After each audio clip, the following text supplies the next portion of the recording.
Eman Bacosa Pacquiao, sinurpresa si Jillian Ward ng milyonaryong bahay at kotse sa gitna ng matinding bashers. Kung bago ka lang sa channel na ito, huwag kalimutang mag-like, share, comment, and subscribe. At huwag kalimutang pindutin ang notification bell icon para maging updated ka sa bawat upload nating video. Isang nakakagulat at emosyonal na balitang umalingaw-ngaw sa social media matapos ibahagi na si Eman Pacquiao ay nagbigay ng milyonaryong bahay at kotse kay Jillian Ward sa panahon kung saan mabilis kumalat ang balita at mas mabilis ang pangungusga ng publiko. Hindi maiwasan na ang ganitong engranding sorpresa ay magdulot ng halo-halong reaksyon. May mga natuwa, may kinilig at may mga nagtaas ng kilay. Ngunit sa likod ng lahat ng ito may isang kwento ang pag-ibig, tapang at paninindigan na hindi basta matitinag ng opinyon ng iba. Isang sorpresang hindi inaasahan. Ayon sa mga ibinahaging larawan at video, kitang-kita ang emosyon sa mukha ni Jillian nang ipakita sa kanya ang bahay na ipinagawa ni Eman. Hindi ito simpleng regalo, hindi ito bouquet ng bulaklak o alas lamang. Isa itong tahanan, isang pangarap na matagal nang hinahangad ng aktres. Sa mga unang sandali ng pagbubunyag, makikita ang pagkabigla ni Jillian. Halos hindi makapaniwala, paulit-ulit niyang tinatanong kung totoo ba ang lahat. Sa kanyang mga mata makikita ang luha ng saya para sa isang babae na matagal na nagtatrabaho sa industriya. Ang magkaroon ng sariling bahay ay simbolo ng seguridad at bagong yugto ng buhay. Samantala, aminado sa Eman na hindi maipaliwanag ang kanyang nararamdaman. Halo raw ang kaba at saya.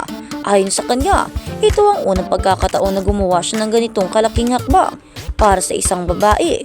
Nagpapasalamat pa siya kay Jillian dahil binigyan siya ng pagkakataon na manligaw at patunayan ang kanyang intensyon. Para kay Eman, hindi lang ito tungkol sa pera o pagpapakita ng yaman. Ito raw ay paraan niya upang ipakita ang seryosong hangarin at ang kanyang pagiging tapat sa gitna ng intriga at bashers. Ngunit gaya ng inaasahan, hindi naging puro saya ang reaksyon ng publiko. Sa social media, may ilang netizens na nagtanong kung bakit ganoon kabilis ang mga pangyayari. May mga nagsabing hindi raw bagay ang dalawa. May ilan pa nga nagsasabing baka raw may ibang motibo sa likod ng engranding regalo. Ang mas masakit, may mga komento raw na below the belt na umabot sa personal na aspeto ng buhay ni Jillian. Hindi na lamang simpleng opinyon ng ilan, may mga salitang nakakasakit at nakaapekto umano sa kanyang mental at emotional na kalagayan. Sa isang pahayag, hindi nakapagpigil si Jillian. Inamin niyang nasasaktan siya sa mga nababasa. Tao lang daw siya na nagmamahal. Wala raw siyang tinapakang tao at wala siyang ginawang masama para husgahan ng ganoo. Hiniling niya sa publiko na itigil na ang masasakit na komento at hayaan silang maging masaya. Hindi raw sa lahat ng pagkakataon ay kailangan niya ang pag-aproba ng iba para maging tama ang nararamdaman niya. Pag-ibig sa panahon ng paghuhusga. Sa kabila ng mga batikos, pinili ni Eman na manahimik at ipakita na lang sa gawa ang kanyang pagmamahal. Para sa kanya, mas mahalaga ang kaligayahan ni Jillian kaysa sagutin ang bawat negatibong komento. Marami ang nagsasabing madaling magmahal kapag tahimik ang mundo, pero ang tunay na pagsubok ay kapag may mga matang nakabantay at mga bibig na handang manghusga. Dito masusukat kung gaano katatag ang dalawang taong nagmamahalan. Hindi maikakaila na may pressure kapag parehong nasa publiko ang relasyon. Bawat kilos, bawat salita, bawat post ay may katumbas na interpretasyon ng netizens. Ngunit sa kabila nito, pinili ng dalawa na maging totoo sa kanilang nararamdaman. Ang kahulugan ng bahay at kotse. Para sa iba, ang bahay at kotse ay simbolo ng yaman. Ngunit para kay Jillian, ito raw ay katuparan ng isang matagal ng pangarap. Ang magkaroon ng sariling tahanan, isang lugar na maaari niyang tawagin kanya. Isang spasyong ligtas, payapa at puno ng bagong alaala. Hindi lingid sa publiko na matagal ang nasa industriya si Jillian. Bata pa lamang siya ay nagtatrabaho na, kaya para sa kanya ang makatanggap ng ganitong regalo ay hindi lamang material na bagay. Isa itong pagkilala sa kanyang pagsisikap at sa bagong kabanata ng kanyang buhay. Sa mga larawang ibinahagi, makikita ang modernong disenyo ng bahay. Maluwang, maaliwalas at tila pinag-isipang mabuti ang bawat detalye. Hindi rin biro umabot sa milyones. Dagdag pa rito ang kotse na isa ring engranding regalo.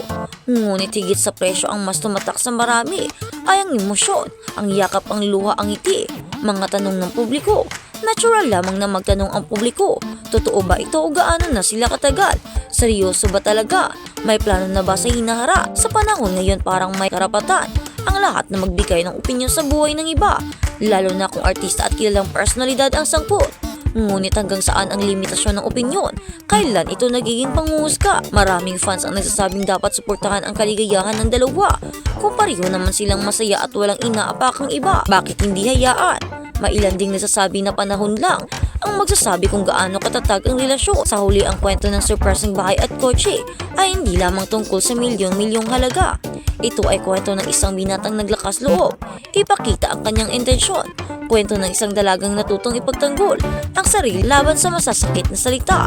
Ito rin ay paalala na sa likod ng mga celebrity na nakikita natin sa television at social media.